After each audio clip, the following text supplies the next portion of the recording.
Y'all. Firstly, I'm gonna give all praises to Yahweh by Hashem Yahweh Shai.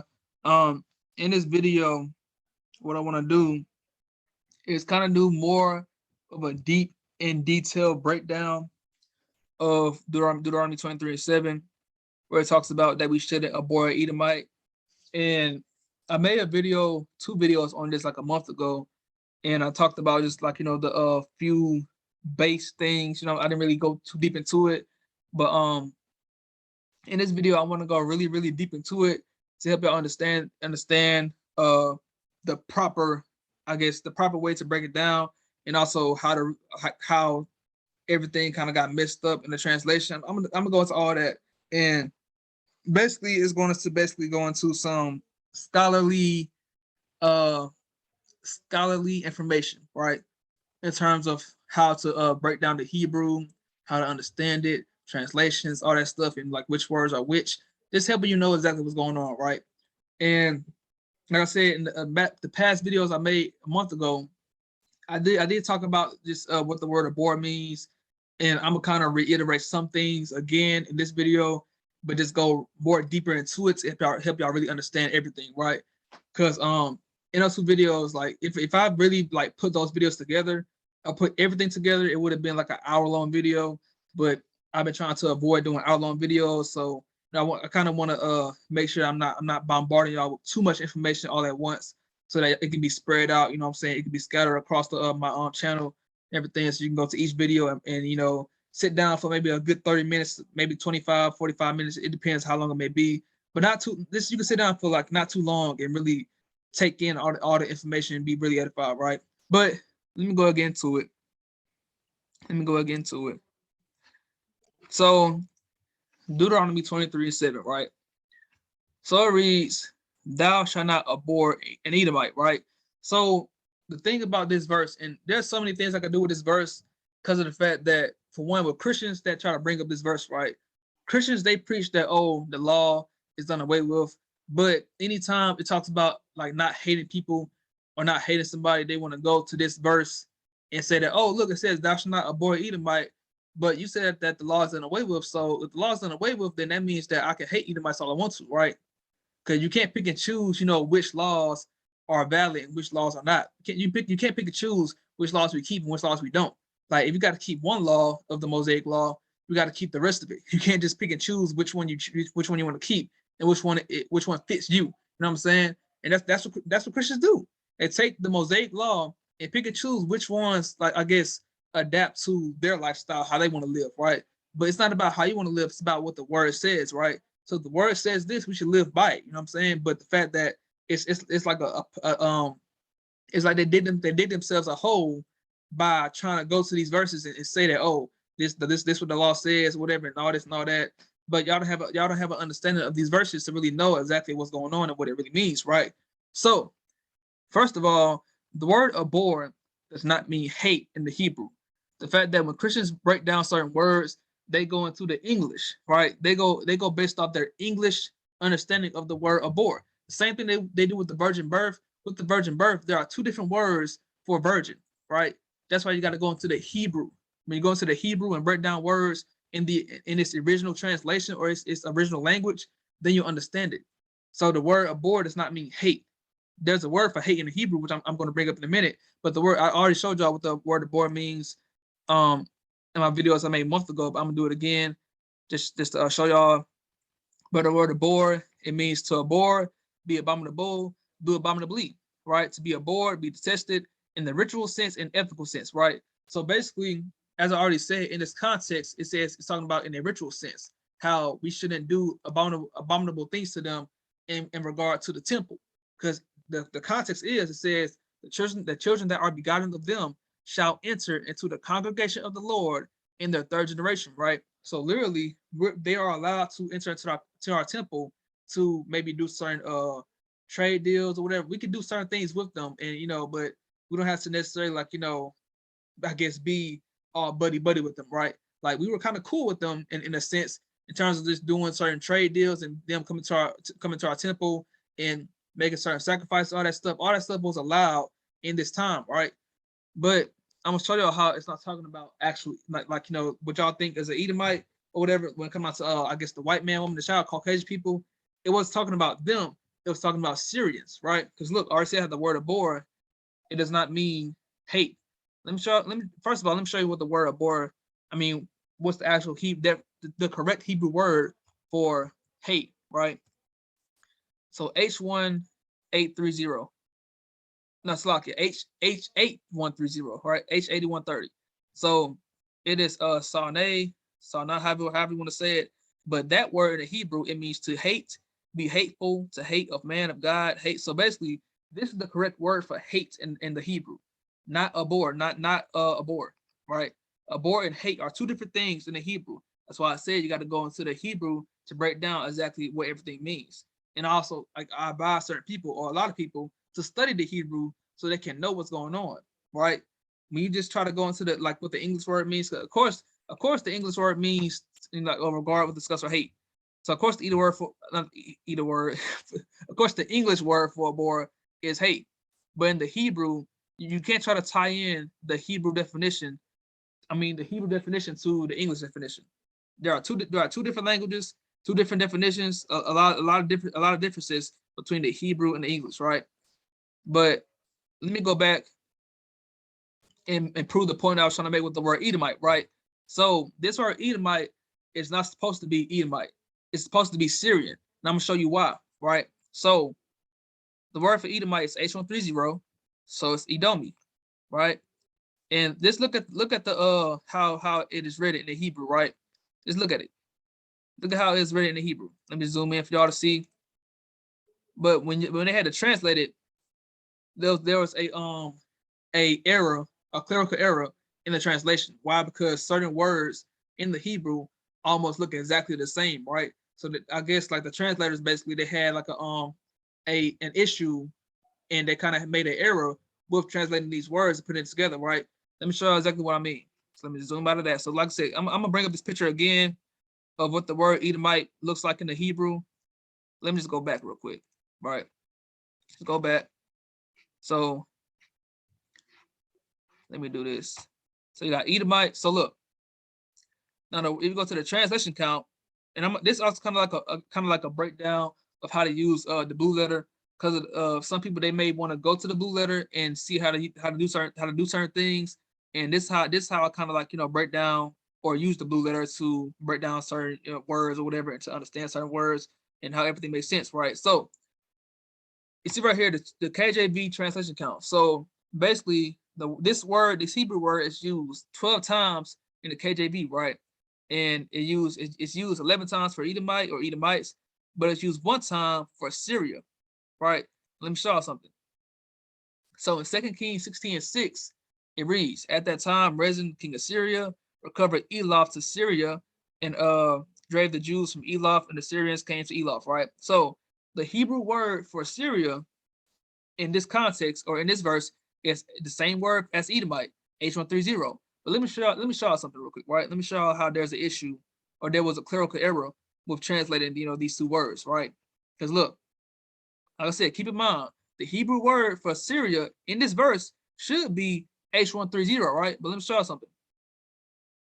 It's not H130, it's H758. So it's like, what's going on? Like, why is there a different Hebrew word for Syria when it said it's supposed to be H130, as it says right there? That lets you know it's a clerical error, right? And I'm sure, and I'm not going to go to the word Syria because Syria is kind of the same thing. But like I said, those two words in the Hebrew kind of look damn near the same, right? Let me show you something. Let me go to the word Syrian, because Syrian, Syria, kind of the exact same things. But let me show you something. So, matter of fact, let me go right here. For this same chapter, 6:6, but I'm going to click on the word Syrian. So Syrian is H726. Look what it says. It says Aromi, and it's a clerical error for H130, right? So like I said, clerical error basically means that there was a mistranslation. How these two words kind of look damn near the same, so they got it messed up, right? And let's look at it. Look at how it looks like, how the Hebrew word for Syrian looks like. compared to the Hebrew word for H130, right? Just look at it. So got Deuteronomy 23:7, and this the word for Edomite, which is Edomi, H130, right? Let's look at it. Looks like this. Has like, you know, the little thing right here, like look like an X, almost like half of a temple or something, like a little gateway, I guess you could say. That's like a little dash, two little dots, that. Then look at this. How kind of like got the same thing, little temple, that. Now it's only missing the dots, but let's go to the word Syria and show you how it's like the exact same thing, or it shows you how it can be a clerical error and how it could have got, you know, switched up a little bit. How, cause they look damn near the same. Let me show you. Look, got like the X, little half temple, little dot down there, two little dots. That. Then Edomite, you got Edomite, and let me just pull up another. Hold on. Syrians. Slakia. Trying to pull up all three, like, you know, Hebrew words to show y'all exactly, like, you know, what's going on.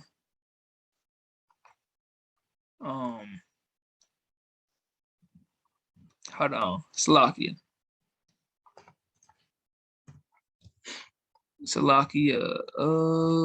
Where's it at? This had it. Okay, let me just do like this.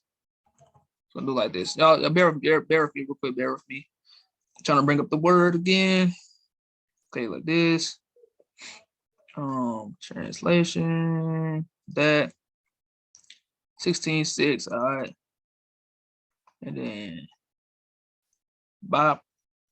And bop. All right. So I'm gonna put all three of them side by side, right? So look, you got that, and that. And they damn near look exactly the same. Damn near. Especially these two. They damn near look exactly like, look, you got this, that. Only thing that Syrian is missing is two dots. But you can see how it could have been a miss, you know what I'm saying? A mistranslation. Why? Because they look damn near the same. Like literally damn near. Like all three words look like, for Syrian and Edomite, look damn near the same. One of them has two dots and everything. And all three of them got the little X. All three of them got like the little like half temple thing.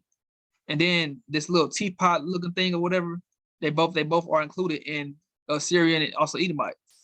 So you got Edomite, Syria, and Syrian. And they look damn near the same. Like, just look at all of them. It barely a difference, barely. It is a difference, but you can just see how the translators could have got it fucked up because of the fact that they look damn near the same, right? So that's why it says right here that for Syrian, it's a clerical error, right? It's a clerical error for H130 because they kind of look exactly the same and the translators got it mixed up, right? So that's the whole point for why in Deuteronomy 23:7, the word is supposed to be Syrian and not Edomite. Because like I said, it like this common sense, it wouldn't make sense. It would not make sense for it to be Edomite, because let me show y'all why. In Deuteronomy 23:7, so Edomites, right? Like I brought up in my video I made a month ago, how it said that they can enter into the temple to their third generation, right? So we know that Esau, he's the progenitor of the Edomites, right? So Esau, he's the first generation, right? Then whoever was after him is second generation, and Amalek, which is the grandson, he's the third generation, right? So it said that they can enter into the temple in their third generation, right?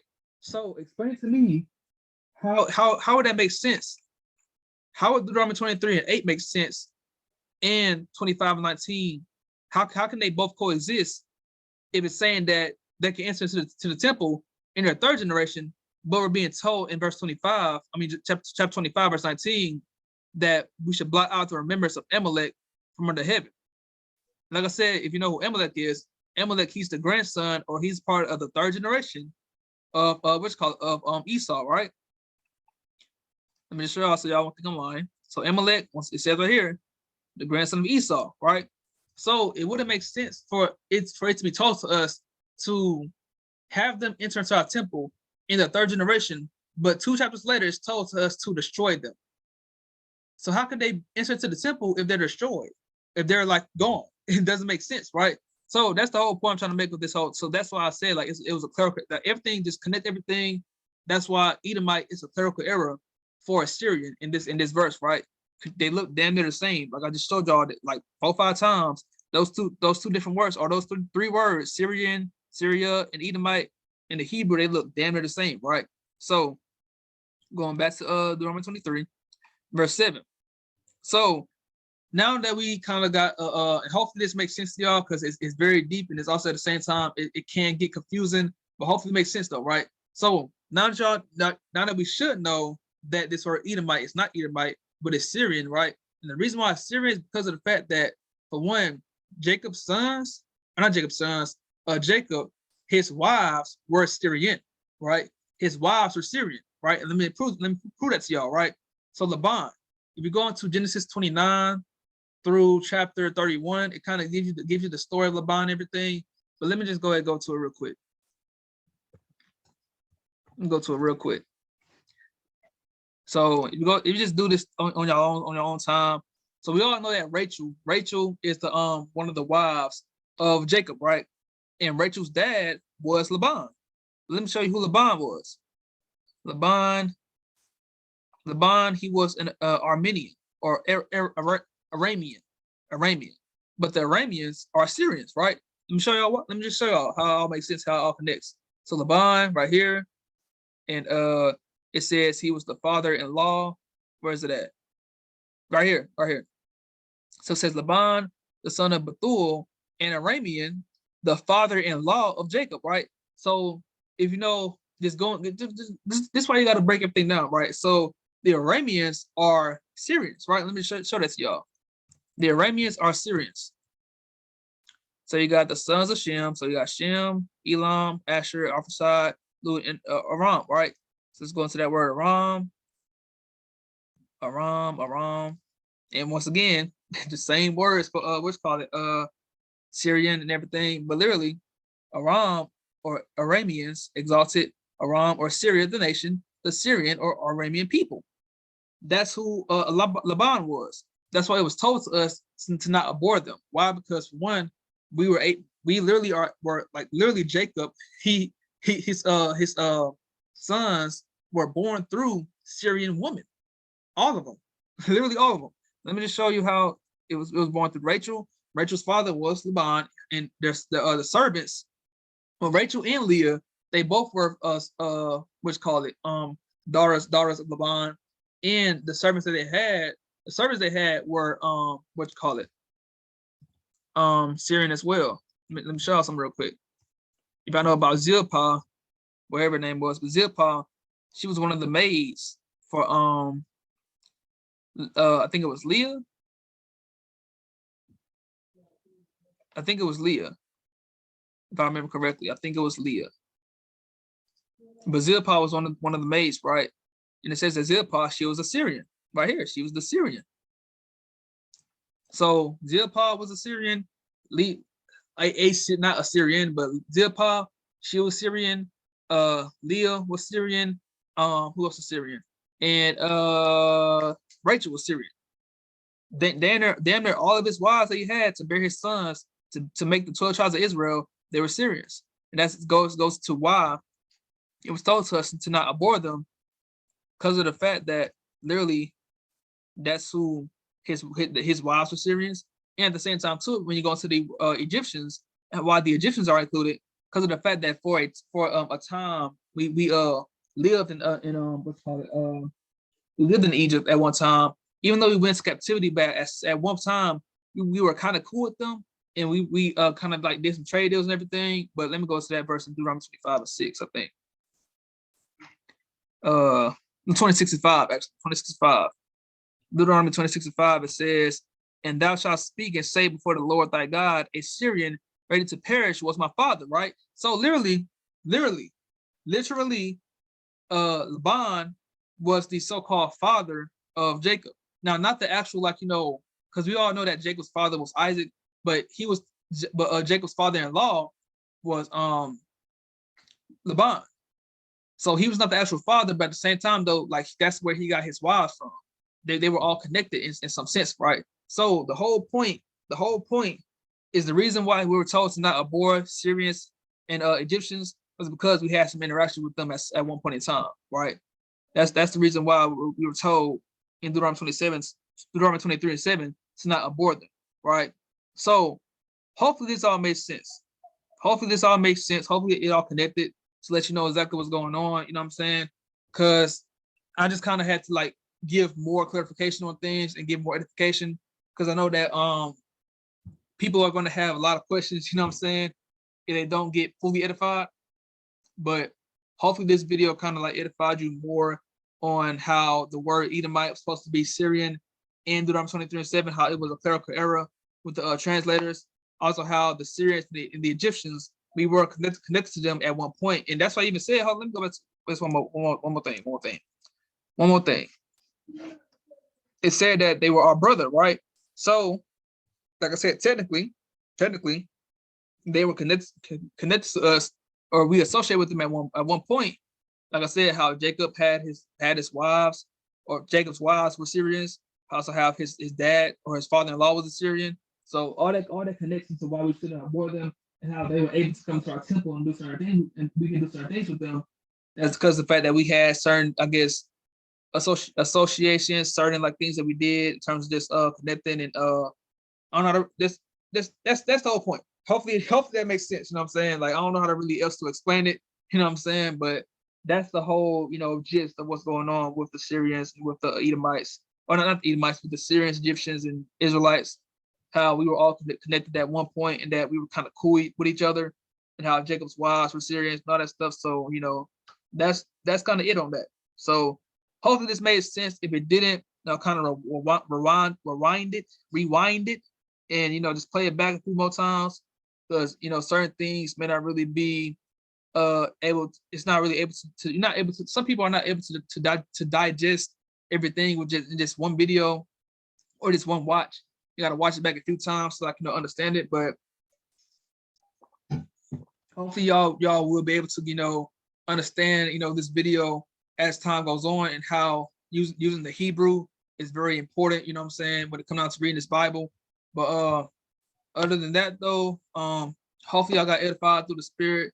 I want to end this by giving all praise to Yahweh, as I do so by Hamashiach Yahushua. And until next time, shalom, brothers and sisters.